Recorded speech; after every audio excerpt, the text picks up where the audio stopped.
Y nos vamos ahora a la ciudad de Rosario para ver qué es lo que sucede con los hostels en esta ciudad. Algunos que, bueno, han logrado sobrevivir a la crisis económica y que de alguna manera de a poquito van encontrando algún tipo de mejoría. Sobre esto vamos a charlar con Fiamma de Biasi, que tiene más información y además la palabra de protagonista. Fiammi, ¿cómo estás?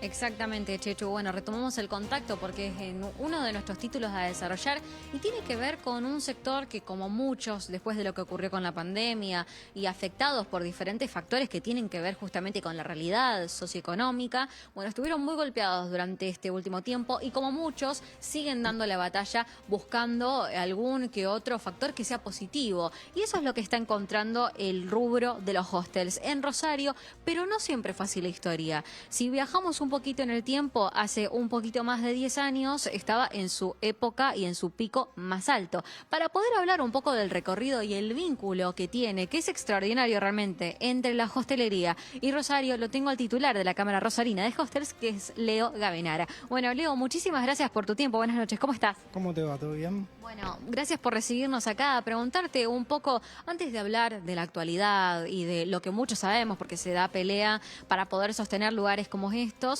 te quiero preguntar, porque hablábamos recién acerca de si viajáramos en el tiempo, el pico más alto, si pudiéramos decirle, a ese tal 2014, 2015 o incluso anteriormente, ¿cómo era la relación de Rosario con los hostels? El pico más alto fue, bueno, yo particularmente abrí en el 2008 hasta el 2014, fue una época muy positiva. Luego en el 2014 empezó 2015, todo lo que era Rosario Narco y toda esa mala publicidad que tuvo Rosario. Y ahí hubo un decaimiento bastante importante.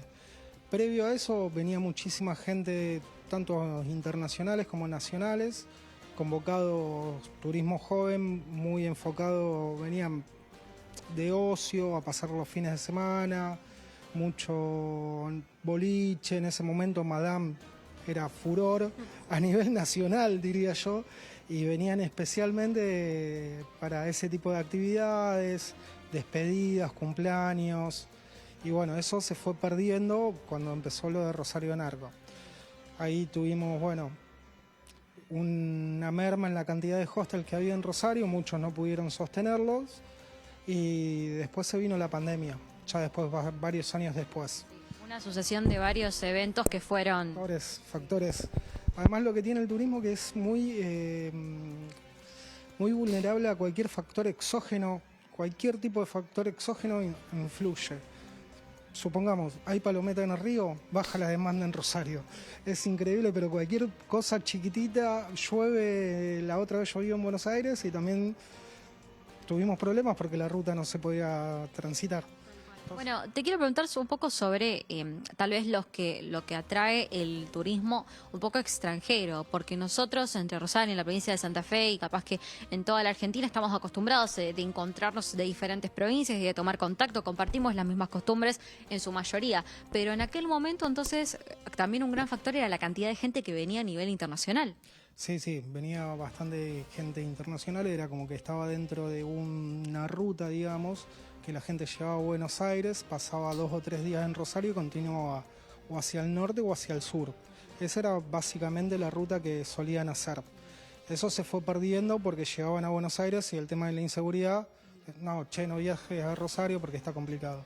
Eso ahora está volviendo a resurgir, lo cual es una cuestión muy positiva que vemos nosotros, un factor muy importante que nos alegra bastante de que han empezado a volver de a poco, no de forma masiva. Nunca el turismo internacional en Rosario fue masivo como en Buenos Aires, pero había una gran cantidad.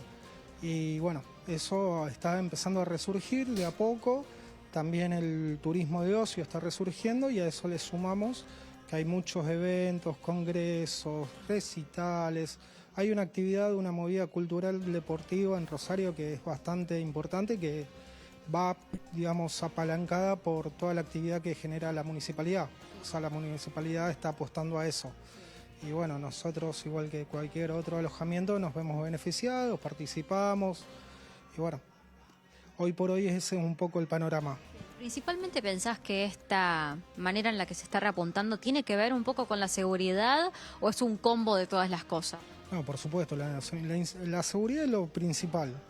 No se puede hacer nada, o sea, si seguiríamos con la cuestión de inseguridad, seguiríamos en crisis constantemente. La seguridad es importantísimo. Para darte un caso, en marzo del año pasado, que fue el marzo negro, digamos, para Rosario, fue horrible. Se nos cancelaban las reservas, los congresos, la gente no quería hacer, directamente había congresos programados y lo cancelaban. Y bueno, entonces ese es un punto fundamental. A partir de ahí, una vez que se bajó los índices de inseguridad, a partir de ahí ya se puede empezar a proyectar otro tipo de actividades, que bueno, se están dando ciertos factores que a pesar de que la situación hoy no es la óptima y lejos de serlo, pero da una proyección un poco más, digamos, una luz al final del túnel. Bueno, recién estábamos acá trabajando y vimos una pareja que venía de algún otro país de Europa, los vimos, sí, de Inglaterra. Quiero preguntarte un poco cómo vienen los niveles, los porcentajes de turismo nacional e internacional, hablando de hoy en día, 2025. Los porcentajes no los tengo ahora porque tengo que cerrarlo del mes, pero lo que estamos teniendo los fines de semana, una ocupación bastante plena, casi todos los fines de semana. De esta época del año, de lo que es de acá a fin de año, está todo lo que son eventos. Bueno, ahora se vienen las vacaciones de invierno. Y después el porcentaje de turismo extranjero sobre el nacional es pequeño en relación, pero es constante. O sea, un turista nacional suele viajar el fin de semana. Un turista extranjero le da igual si es lunes, martes o miércoles. Entonces por ahí te encontrás un martes con 7, 8 extranjeros que hacen al volumen también del número total en el mes. Bueno, hay una cultura instalada tal vez más alrededor del mundo que tiene que ver con la facilidad que tienen de hablar de, bueno, fui a este hostel, fui a este, probé este. ¿Cómo lo ves en Rosario instalada esta idea del hostel? Y sobre todo, bueno, siempre darle la oportunidad de estar abierto a vivir una experiencia diferente. Sí, el hostel no es como algunos creen que es un alojamiento económico. El hostel es, además de que es económico, tiene la particularidad de que uno puede compartir. Entonces, cuando uno está viajando solo o de a dos, ya sea pareja o no, en un país extranjero donde no conoce a nadie, donde está solo básicamente, el hostel le proporciona la interacción con otro tipo de huéspedes. Entonces se genera de que se conocen, charlan, toman una cerveza, salen a pasear, se genera como un grupo que les sirve para viajes, para disfrutar del lugar y para no sentirse tan aislado en un lugar que no conoce. Entonces el hostel, esa es la idea principal.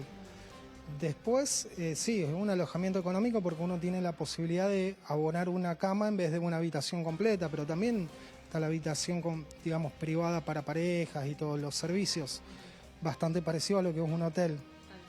Leo, clarísimo todo el panorama, te agradezco mucho por este contacto. No, por favor, a ustedes.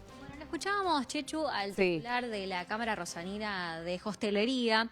Es un ambiente muy particular el que se genera acá, porque como bien lo decíamos, no hace falta ser de algún país extranjero para poder fomentar esta cultura de los hostels. Uno viaja solo, uno está solo o uno pasa una noche en la ciudad de Rosario y se genera un ambiente y una cercanía que tal vez no se encuentra en otros lugares. Y por eso hablaba un poco con Leo de darle la oportunidad a esta manera de alojamiento, que si bien una de las cosas con las que más la asociamos tiene que ver con su precio, con lo económico, también nos llevamos muchas experiencias, cercanías, amistades y conocer a otra gente en un momento en donde, como muchos sectores, los hostels les siguen dando pelea. Bueno, es una experiencia totalmente distinta, ¿no? Para las personas que viajan, el poder hospedarse en estos espacios que buscan, más allá de lo que es el descanso, también la interacción entre las personas que están en este lugar. Fiammi, te agradecemos el contacto, nos reencontramos pronto.